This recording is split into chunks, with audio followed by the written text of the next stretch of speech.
सुप्रभातम बच्चों, कैसे हैं आप सब लोग। विश्वास है कि आप लोग स्वस्थ होंगे। कक्षा 12वीं की हिंदी पाठ्य पुस्तक आरोह है। आरोह का 14वां पाठ। कौन सा पाठ बच्चों? 14th, 14वां। और इस पाठ का नाम है पहलवान की ढोलक। तो इस कालांश में आपका स्वागत है। आज मैं आपको अपनी वीडियो के माध्यम से पहलवान की ढोलक, कौन सा पाठ बच्चों? पहलवान की ढोलक। और इस पाठ को लिखा है प्रसिद्ध कहानीकार कथाकार फणीश्वर नाथ रेणु जी ने। किसने लिखा है? फणीश्वर नाथ रेणु जी ने। ये प्रसिद्ध उपन्यासकार के रूप में जाने जाते हैं। किस रूप में जाने जाते हैं? प्रसिद्ध उपन्यासकार। ये जो पहलवान की ढोलक पाठ है,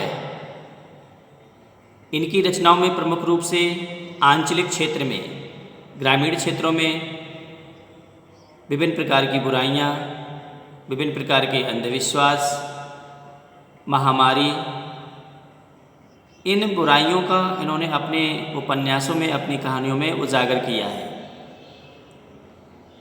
तो बच्चों, इसी प्रकार से गांव में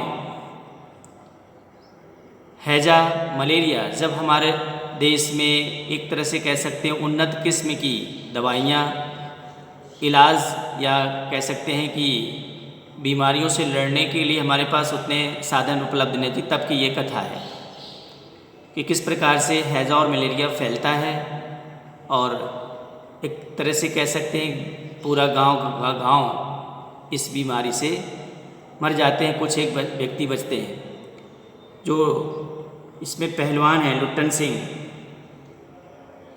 तो उसके भी माता पिता बचपन में समाप्त हो जाते हैं। बचपन में ही इसकी शादी हो जाती है और इसका पालन पोषण इसकी सास करती हैं। तो इस पाठ को हम अलग अलग खंडों में विभाजित करते हुए, तो इसमें हम आज 3 टॉपिक लेते हैं, जिसमें कि वर्णन किया गया है कि प्राकृतिक आपदा में रात्रि का सन्नाटा, पहलवान लुट्टन सिंह के बारे में, और लुट्टन सिंह की चांद सिंह पर विजय। लुट्टन सिंह की चांद सिंह पर विजय। इस पाठ में कुछ बच्चे कठिन शब्द आए हुए हैं, आंचलिक क्षेत्र से जुड़े हुए कुछ शब्द हैं, हो सकता है उनसे आप परिचित ना हो, तो एक बार हम आपको परिचित करा देते हैं, जिससे कि उनका शब्द का अर्थ समझ में आ जाए। भयार्थ, भयार्थ का मतलब होता है भय के कारण। किसके कारण? भय के कारण। चीख, चीख पुकार, सहायता के लिए चिल्लाना। निस्तब्धता, निस्तब्धता कहते हैं बच्चों मौन, बिल्कुल शांत सन्नाटा, शेष होना, एक तरह से मुहावरा है, समाप्त हो जाना। क्रंदन, क्रंदन का मतलब होता है रो रो करके चिल्लाना। एक इसमें नया शब्द आया पेचक। पेचक कहते हैं उल्लू को। किसको कहते हैं बच्चों? उल्लू को। कै करना, कै का मतलब उल्टी, जिसको हम लोग वॉमिटिंग बोलते हैं। टेरना, पुकारना, निर्बल कमजोर को कहते हैं। ताड़ना, कहते मैंने ताड़ लिया। भांप जाना, भांप लेना। घूरा, घूरा कहते हैं गंदगी का ढेर। सभी गांव के ग्रामीणवासी अपने घरों से जो कूड़ा कचरा निकलता है गांव के बाहर, कूड़े के ढेर होते हैं, उसी में इकट्ठा करके सब लोग डालते रहते हैं। अपना अपना होता है, फिर उसी को वो अपने बैलगाड़ी में भरकर या ट्रैक्टर ट्रॉली में भर करके अपने खेतों में डाल देते हैं, खाद के रूप में उसका प्रयोग करते हैं। वहीं उनके आसपास गोबर के गड्ढे भी होते हैं जो खाद बन जाते हैं। इस प्रकार से कुछ कठिन शब्दार्थ हैं इसके। तो प्राकृतिक आपदा में रात्रि का सन्नाटा। तो बच्चों, आप जानते हैं कि अगर महामारी फैली हो प्रतिदिन, जैसे इस समय कोरोना महामारी फैली हुई है, तो पूरे देश में सन्नाटा है, पूरे देश में एक भय का माहौल है। तो इसी प्रकार से गांव, पहले गांव में महामारी फैल जाया करती थी, तो बहुत सारे लोग उसमें समाप्त हो जाते थे। तो सर्दी की रात है। कौन सी रात है बच्चों? सर्दी की रात है, और आकाश में केवल तारे ही चमक रहे थे। अमावस्या की रात, अमावस्या की रात तो वैसे भी काली रात होती है। उस काली रात में विभिन्न प्रकार के जो जानवर होते हैं, उल्लू हैं, ये बोलते हैं, तो वो रात जो है और डरावनी सी लगती है। एक तो अंधेरा रहता है और अजीब अजीब सी आवाज़ें निकलती हैं, और फिर गांव में हैजा, मलेरिया इसका प्रकोप फैला हो, सभी के बीच में मौत का सन्नाटा व्याप्त था। कभी कभी बच्चे तो अबोध होते हैं, तो बच्चे कभी कभार जब उनको खाने को नहीं मिलता था, माँ उनकी मर गई हैं तो माँ का स्नेह प्यार नहीं मिलता, तो बच्चे चिल्ला रहे हैं, तो उन्हीं का स्वर रात में सुनाई देता था और बकाया सन्नाटा छाया हुआ रहता था। एक थे केवल जो बलपूर्वक अपनी आहों और सिसकियों को रोके हुए भगवान के नाम का स्मरण कर रहे थे, पहलवान लुट्टन सिंह। लेखक के अनुसार पहलवान लुट्टन सिंह की 9 वर्ष की आयु में उसके माता पिता की मृत्यु हो गई थी, जैसे मैंने कि पहले बताया, और बचपन में ही विवाह हो गया था। उस समय बाल विवाह की प्रथा थी, बचपन में ही शादी लोग कर देते थे माँ बाप, तो उनका पालन पोषण उनकी जो सासू माँ थी उन्होंने किया था। पहलवानी की आवश्यकता व उचित खान पान की व्यवस्था के चलते उस समय लोगों को अखाड़े में कुश्ती लड़ना, यानी अपने शरीर को सुडौल बनाना, इसका शौक़ रहता था। तो खूब लोग गाय भैंसे पालते थे और खूब दूध घी खाते थे, लोग पहलवानी करते थे। तो उनका शरीर अच्छा हट्टा कट्टा था, उनके शरीर में जो मांसल भाग, मतलब उनका शरीर एक तरह से कह सकते हैं कि अच्छा बना ठना हुआ था।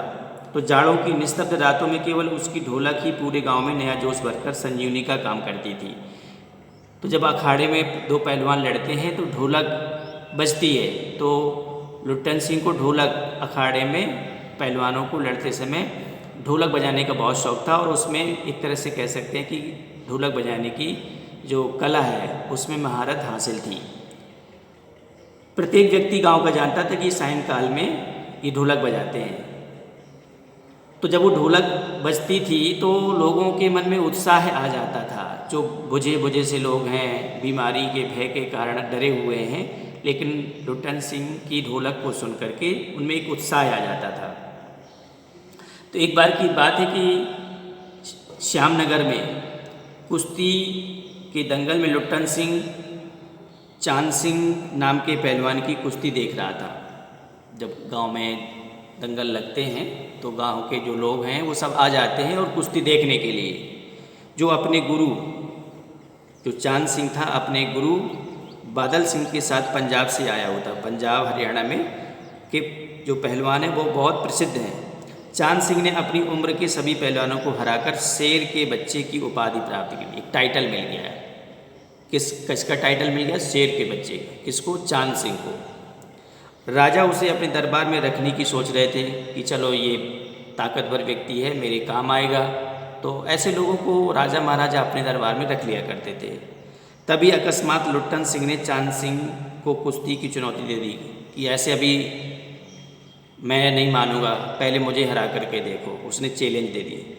सभी उसे पागल समझ रहे थे, कितने पहलवानों को हरा दिया है, अब ये बेमौत उसके हाथों मर रहा है। तो कुश्ती के लिए राजा श्यामनंद, उस समय वहाँ के जो राजा थे श्यामनंद, से लुट्टन ने अप्रत्याशित अनुमति लेकर के, आशा तो नहीं थी कि वो राजा देंगे, तो फिर राजा ने उनको दे दी। चलो ठीक है, आपका मन है तो लड़ लो। अप्रत्याशित रूप से अनुमति लेकर चांद सिंह के दांव को काटकर, चांद सिंह ने उसको हराने के लिए जो दांव लगाया, पेच लगाए, उसको लुट्टन सिंह ने काट करके और उसकी गर्दन पकड़ ली। और जो ढोल बज रहा था, धाक धिन तिरकिट तिना, तो उन्हीं के स्वर में वो अपने दांव काटता रहा और ढोलक की आवाज़ को समझ करके कि बाहर हो जा, अर्थ लगाकर गर्दन पर कब्जा कर लिया। अंत में ढोल की आवाज़ का अर्थ उठा पटक दे, तो उसने पटक दिया चांद सिंह को, और वो जो लुट्टन सिंह थे वो विजय हो गए। राजा साहब को उन्होंने गोद में उठा लिया लुट्टन सिंह ने खुशी के मारे। पूरी भीड़ राजा श्यामनंद की जय, महावीर जी की जय, ऐसे जय जयकारे लगाने लगे। राजा प्रसन्न होकर, राजा बहुत खुश हो गए लुट्टन सिंह से और उसको अपने दरबार में रख लिया। तो इस प्रकार से लुट्टन सिंह ने अपनी ताकत और प्रतिभा से एक ऐसे पहलवान को हरा दिया जिसको शेर के बच्चे की उपाधि प्राप्त हुई। तो अभी जो 3 पैराग्राफ समझाए, इन पैराग्राफों से कि एक व्यक्ति का अगर उसमें मनोबल बहुत अच्छा है तो निश्चित रूप से वो अपने कार्य में सफल हो जाता है। तो आज इस पाठ में इतना ही। तो वीडियो के माध्यम से पढ़िएगा, वीडियो को समझिए, एक बार फिर पुस्तक को पढ़िएगा तो पाठ का ठीक प्रकार से जो सार है वो समझ में आ जाएगा। तब तक के लिए बहुत बहुत धन्यवाद।